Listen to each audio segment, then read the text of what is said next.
বাংলাদেশের ত্রয়োদশ জাতীয় নির্বাচন শেষ হয়েছে, কাগজে কলমে একটি স্পষ্ট ফলাফল এসেছে। 54.44% ভোটার ভোট দিয়েছে। ফলাফলের 2/3 আসন নিয়ে সরকার গঠনের পথে বাংলাদেশ জাতীয়তাবাদী দল। শক্তিশালী সংখ্যাগরিষ্ঠতা, দৃশ্যত নিরঙ্কুশ ক্ষমতা, কিন্তু বাস্তবতা এতটাও সরল নয়।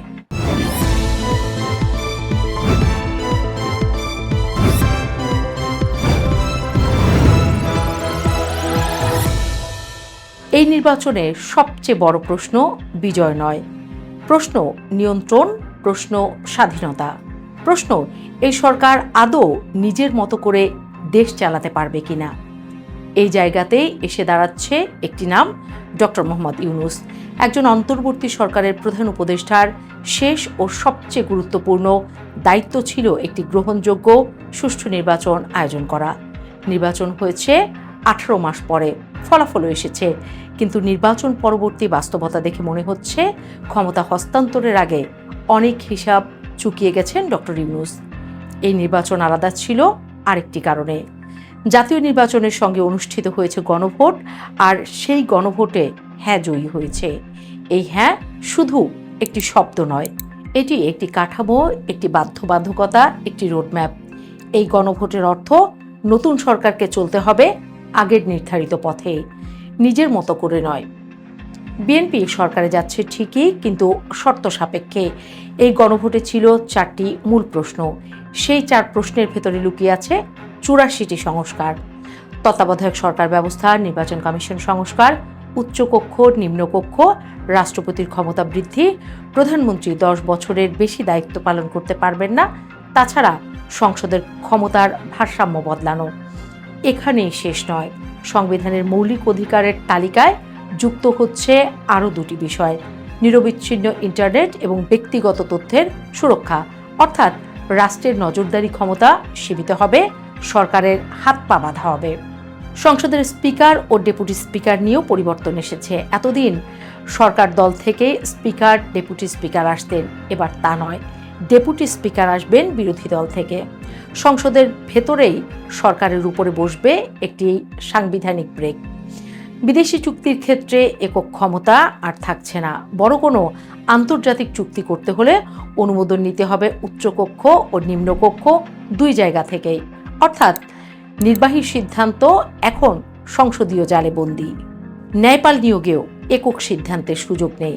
স্পিকার, বিরোধী দলীয় নেতা, বৃহত্তর বিরোধী দলের প্রতিনিধি, রাষ্ট্রপতির প্রতিনিধি এবং আপিল বিভাগের বিচারপতির সমন্বয়ে গঠিত কমিটি সিদ্ধান্ত নেবে। ক্ষমতা ভাগ হবে, সিদ্ধান্ত ধীর হবে। এই সবই গণভোটের ফল। আর এই গণভোটে হ্যাঁয়ের পক্ষে শেষ পর্যন্ত প্রকাশ্যে অবস্থান নেয়নি বিএনপির ভারপ্রাপ্ত চেয়ারম্যান তারেক রহমান। শেষ মুহূর্তে রাজনৈতিক চাপেই হ্যাঁ ভোটের পক্ষে কথা বলতে বাধ্য হয়।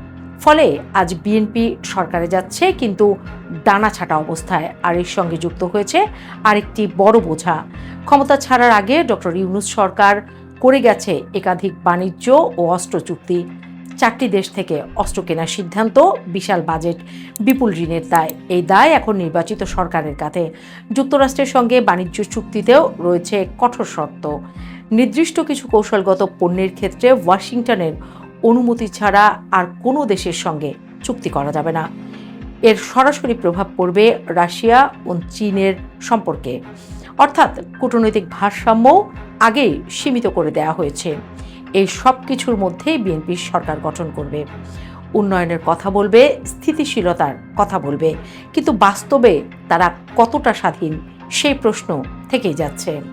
এখন প্রশ্ন উঠছে আরেক জায়গায়, এই ফলাফল কি সবাই মেনে নেবে? বিশেষ করে বাংলাদেশ জামায়াতে ইসলামের নেতৃত্বাধীন জোট। তাদের অনেক হেভিওয়েট প্রার্থী হেরেছেন, ভোটের ব্যবধান কম বেশি হতে পারে, কিন্তু রাজনৈতিক বাস্তবতা স্পষ্ট, জনরায় তাদের পক্ষে যায়নি। এরই মধ্যে বাতাসে ভাসছে ভোট ইঞ্জিনিয়ারিংয়ের অভিযোগ। ফলাফল স্থগিত, বিলম্ব, মিডিয়ার আগাম ঘোষণার প্রশ্ন। এই অভিযোগগুলোরও তদন্ত হওয়া দরকার। প্রশ্ন তোলার অধিকার আছে, কিন্তু এখানেই একটি ভয়ঙ্কর রেখা আছে। যদি এই অভিযোগ রাজপথে রূপ নেয়, যদি ফলাফল পুরোপুরি প্রত্যাখ্যান করা হয়, যদি নির্বাচনকে অবৈধ ঘোষণা করে অচল অবস্থার পথে হাঁটা হয়, তাহলে বাংলাদেশ আর রাজনৈতিক বিতর্কে থাকবে না, ঢুকে পড়বে অরাজকতায়। ক্ষমতায় যাচ্ছে বাংলাদেশ জাতীয়তাবাদী দল বিএনপি, কিন্তু এই ক্ষমতা কোনো আরামদায়ক চেয়ার নয়। ডক্টর ইউনূস রেখে গেছেন শর্ত, কাঠামো আর সংস্কারের চাপ। গণভোটের রায় বিএনপির হাত বেঁধে দেবে। সংসদের সংখ্যাগরিষ্ঠতা থাকলেও একক সিদ্ধান্ত নেওয়া সহজ হবে না। অর্থনীতিতে আছে ঋণের বোঝা, পররাষ্ট্রনীতিতে আছে চুক্তির ফাঁদ। কাজে যোগ করতে হবে বিরোধী দলকে, তাই তাদের রাষ্ট্র চালাতে হবে সীমাবদ্ধতার ভেতরে। অর্থাৎ সরকার গঠন মানেই স্বস্তি নয়, ক্ষমতায় গেলেও বিএনপির সামনে পথ কঠিন।